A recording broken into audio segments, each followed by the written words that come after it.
Hello, I'm Dr. James Bogash, expert in health and longevity, and today we're going to talk about a study that linked a very popular drug to block stomach acid and the risk of a potentially nasty autoimmune condition, either Crohn's disease or ulcerative colitis, collectively termed inflammatory bowel disease. But first, we need to talk about blocking stomach acid, whether we use a PPI, so protein pump inhibitor, like omeprazole, also known as Prilosec, Nexium, Prevacid, Protonix, or whether we use the H2 blockers or histamine 2 receptor antagonists, whatever we want to call them, things like Xantex or Tagamet, and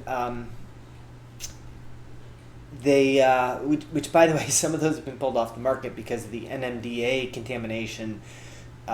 So there's just yet another reason to be concerned. But there are a few classes of drugs that give me more creeps or concerns with long-term use.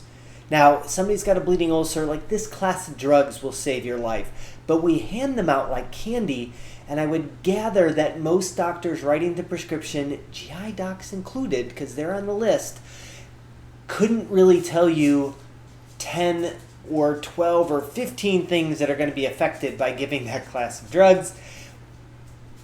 And it just wreaks havoc on the digestive system, because our bodies digest and they do everything else.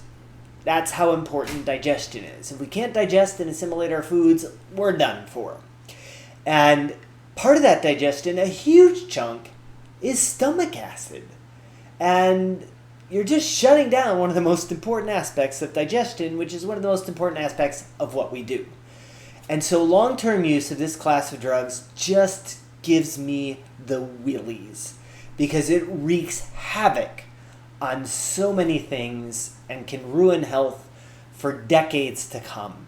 Now, as I mentioned, if you happen to have a bleeding ulcer, like this class, not the time to discuss this, but if somebody's got reflux or heartburn or gastritis, where we need to figure out what's causing it, not drug it down.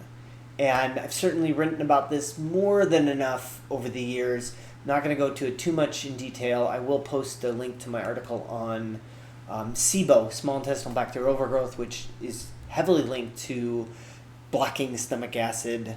And the first part of the article covers a lot about blocking acid and how to address what's really wrong.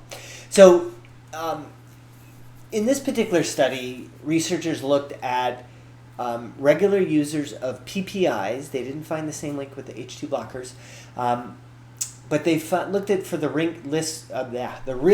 later risk of inflammatory bowel disease, both Crohn's disease and ulcerative colitis. And they found that the risk of ulcerative colitis went up 36%, and the risk of Crohn's disease went up a pretty substantial 62%. You combine this with antibiotic use, especially in children, and the risk can go through the roof.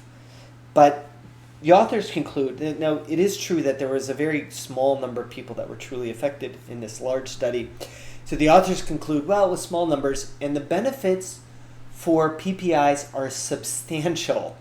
And that just bothered me to have this at the conclusion of an article in a GI journal when this class of drugs just messes with everything that we're designed for. And we just need stomach acid to digest, to kill off invading things. That's why people who are on acid blocking drugs have an increased risk of COVID, because you're not killing off the bacteria or the virus or bacteria when it hits your stomach. You won't turn on anti-cancer compounds. You won't absorb B12 or iron as well. You can have bacteria growing where it's not supposed to be growing. Holy cow. And you can't even turn on, most of our digestive enzymes are turned on by stomach acid. It just wreaks havoc. And for a mainstream medical GI journal to say that the benefits are substantial is problematic, because it circles back to the idea that when it comes to GI physiology, or the way that it works, mainstream GI is not doing a very good job. Now, there certainly are providers within that space that understand GI physiology and how to work and how to improve it, but that seems to be an unfortunately small subset. As always, I'll post a link to this particular study in the comments section, as well as the aforementioned article on SIBO or why we have problems with digestion and how to address that. Make sure you like this video, share it with somebody who you think needs the information, and subscribe to the channel.